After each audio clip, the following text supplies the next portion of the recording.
Okay my dear student, now we will discuss about principles of treatment of disease. ठीक है, अभी तक तो हमने ये पढ़ा डिजीज क्या है, क्या उसका बॉडी में इफेक्ट होगा, कैसे बॉडी के डिफरेंट सेल्स उसको न्यूट्रलाइज करेंगे, लेकिन how we can prevent it. ठीक है, उसका ट्रीटमेंट कैसे है, क्या हम कैसे हम उसे क्योर करेंगे, अब हम उसको डिस्कस करते हैं। Right, so treatment of infectious disease involve the following ways. Okay, इन तरीकों से हम इन्फेक्शियस डिजीज को ट्रीट कर सकते हैं। The first one is reducing the effect of the disease. हम डिजीज के इफेक्ट को रिड्यूस कर लें। ठीक है, तो इससे हम डिजीज को फर्दर अपने एक्सप्रेशन को शो करने से अपने आप को बचा सकते हैं। तो let's see how this can be achieved by providing treatment to the patient in the form of medicine. हम उसे कोई मेडिसिन दे दें, अगर वो जनरली बैक्टीरियल है, फंगल है या प्रोटोजोअल है disease.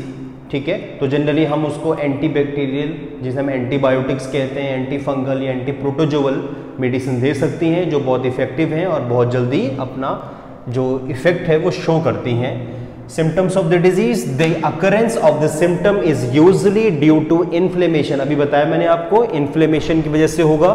For example, the patient can be given medicine to bring down fever, reduce pain, swelling and loose motion. तो अगर ऐसे कुछ भी सिम्टम्स शो हो रहे हैं तो हम एक मेडिसिन से इसके इफेक्ट को कम कर सकते हैं। राइट, तो ये तो पहला तरीका था जिससे हम डिजीज को ट्रीट करें। Now the second one is yes killing the pathogen. पहला तो ये कि हम उसको क्या करें, उसके रिस्क को कम कर लें, उसे रिड्यूस करें। दूसरा, हम पैथोजन को ही किल कर लें। तो इससे क्या होगा कि फर्दर बॉडी उससे हार्म नहीं होगी या बॉडी में उसका इफेक्ट शो नहीं होगा। तो देखिए कैसे पैथोजन को हम किल करेंगे। The treatment which is only symptom directed is not sufficient to destroy the pathogen. अगर सिर्फ सिम्टम्स ही हैं तो ये सफिशिएंट नहीं है कि हम पैथोजन को इजीली डिस्ट्रॉय कर सकते हैं। The pathogen will not be eliminated completely and the disease will not be cured. तो पैथोजन बहुत इजीली एलिमिनेट नहीं होगा और जो पर्सन है वो बहुत इजीली क्योर भी नहीं होगा, ठीक भी नहीं होगा। अभी मैं एग्जांपल्स आपको समझाऊंगा इसको।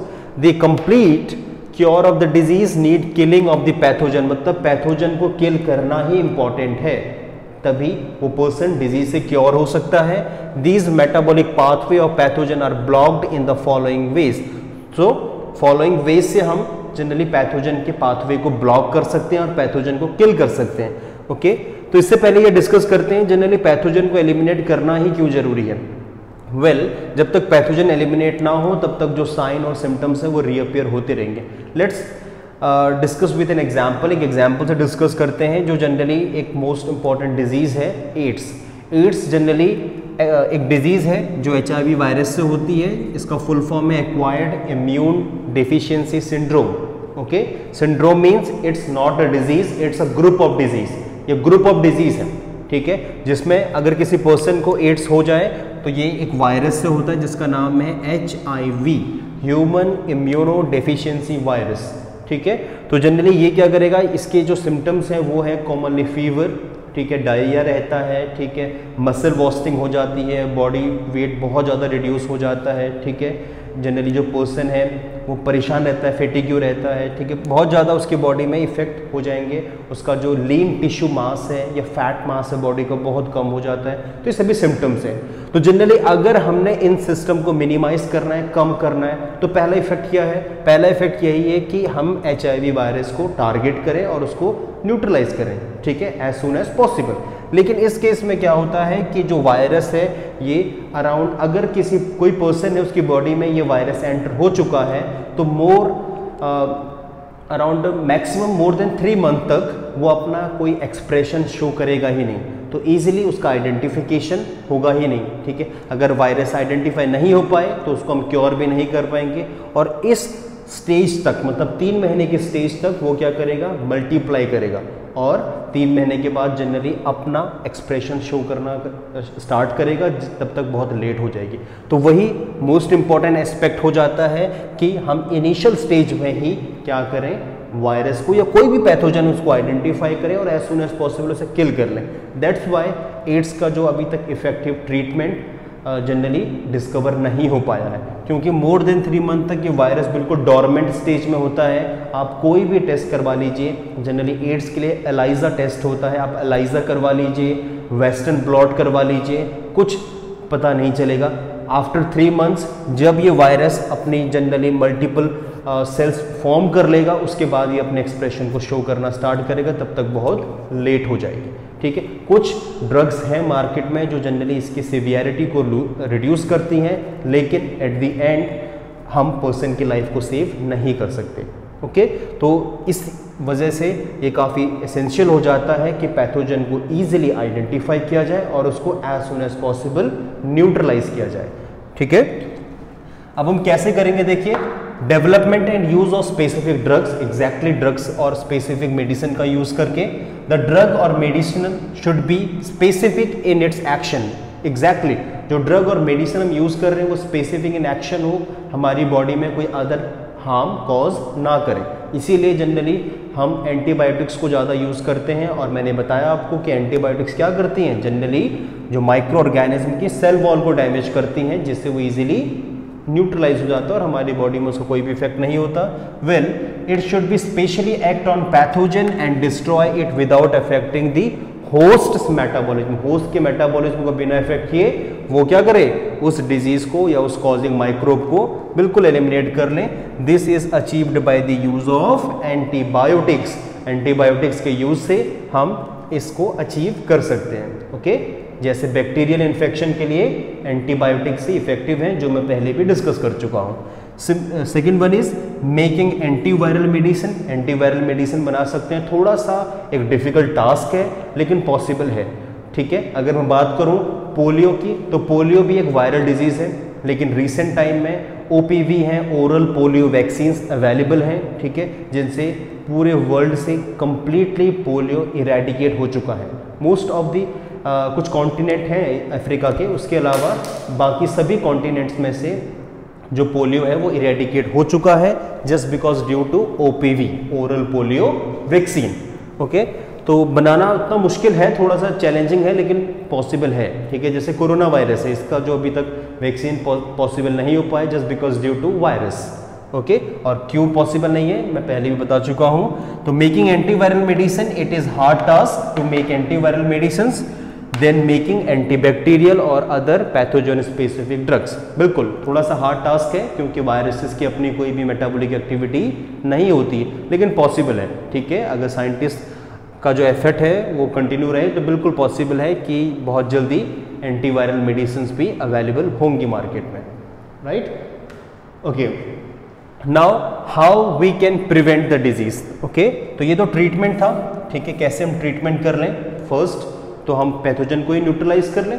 ओके, तो वो हमने डिस्कस कर लिया। अब हम डिस्कस करते हैं कि प्रिवेंशन, कैसे हम रोक सकते हैं डिजीज को। ये भी इंपॉर्टेंट है, बिकॉज मेडिकल टर्म्स में ये कहा जाता है कि prevention is better than cure.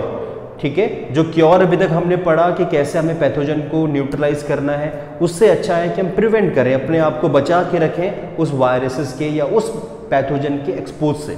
Okay, so prevention is better than cure. How we can achieve this slogan in our life? So let's discuss prevention of disease.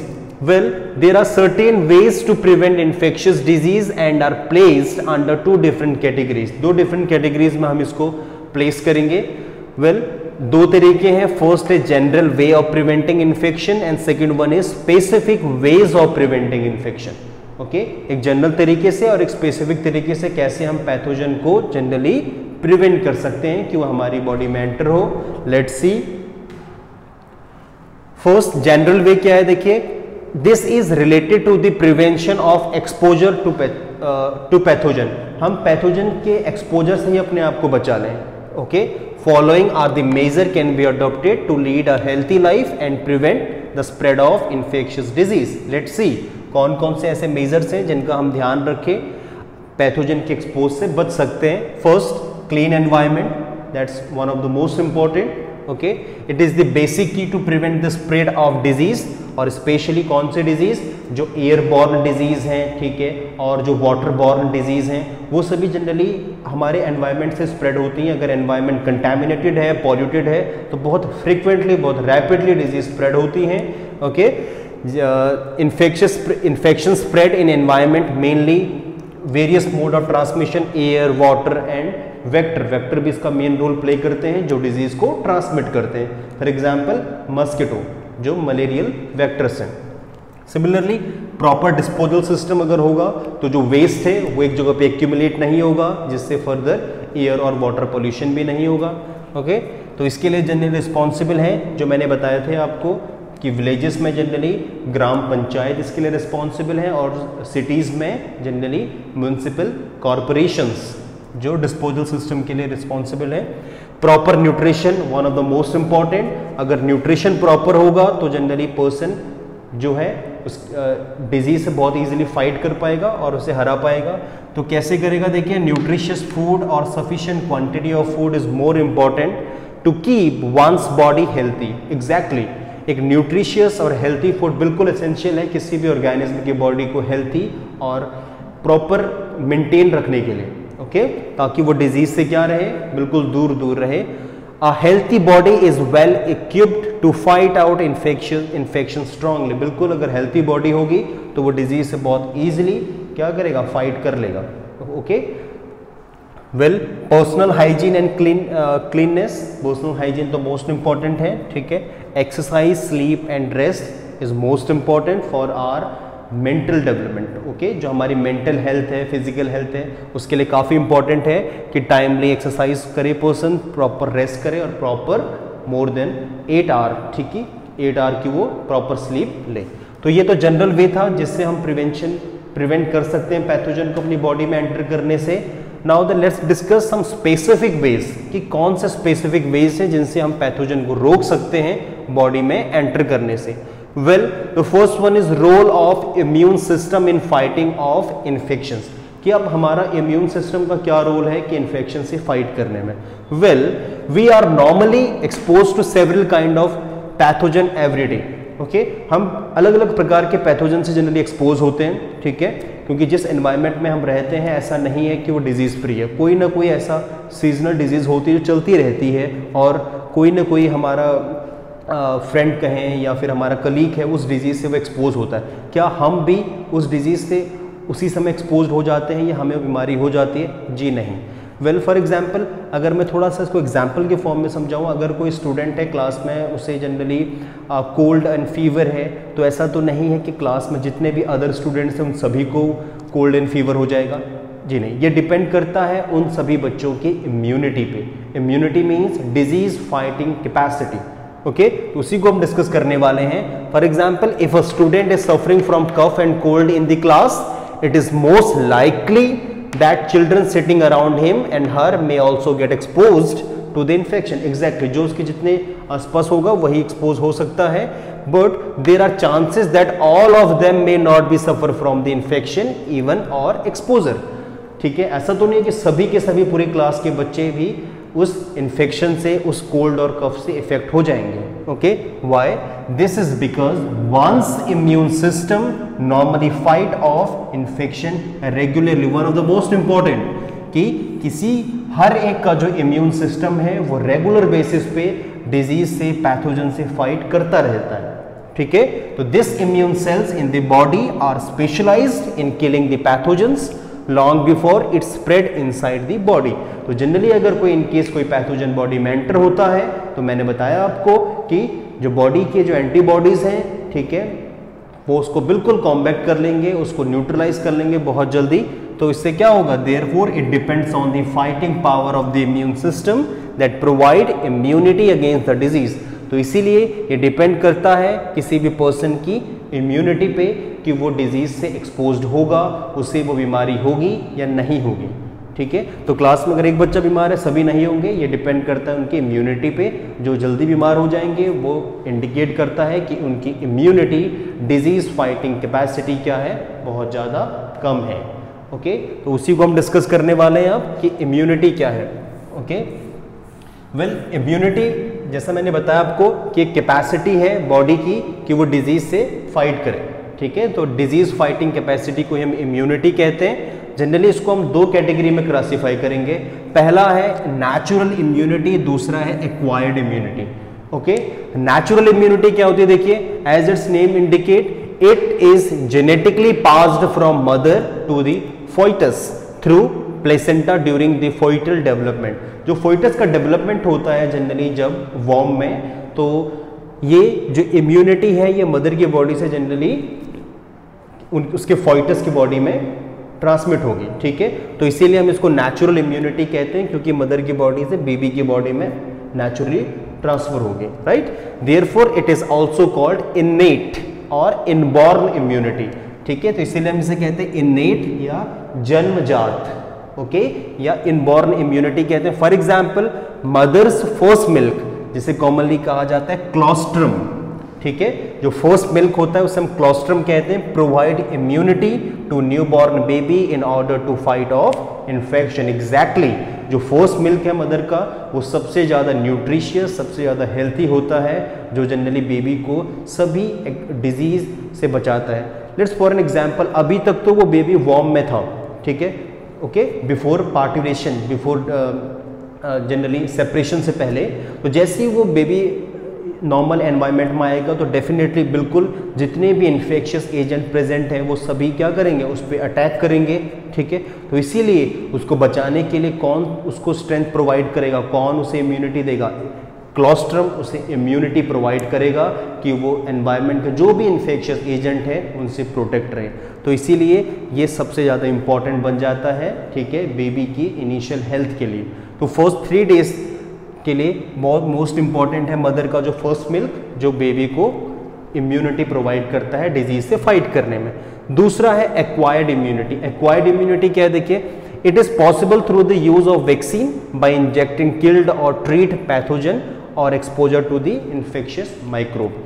Well, acquired immunity generally हम acquire करेंगे जब हम अपनी body में vaccines, ठीक है, या फिर कोई मेडिसिन यूज़ करें जिससे हमारी बॉडी में उस पर्टिकुलर पैथोजन से फाइट करने की कैपेसिटी डेवलप हो जाए, मतलब एंटीबॉडीज डेवलप हो जाए, ओके। तो ये जनरली हमारे हाथ पे है, ठीक है, हम कैसे कौन कौन सी वैक्सीन्स या कौन कौन से ड्रग्स को यूज़ करके आप अपने आप को डिजीज़ रेसिस्टेंट बनाएं, ओके।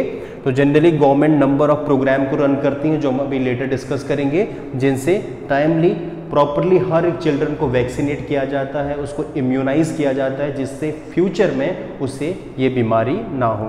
तो इनेट इम्यूनिटी जो है ये नेचुरली मदर से चिल्ड्रन में ट्रांसमिट होगी, और एक्वायर्ड इम्यूनिटी जनरली हम गेन करेंगे by using vaccines and medicines.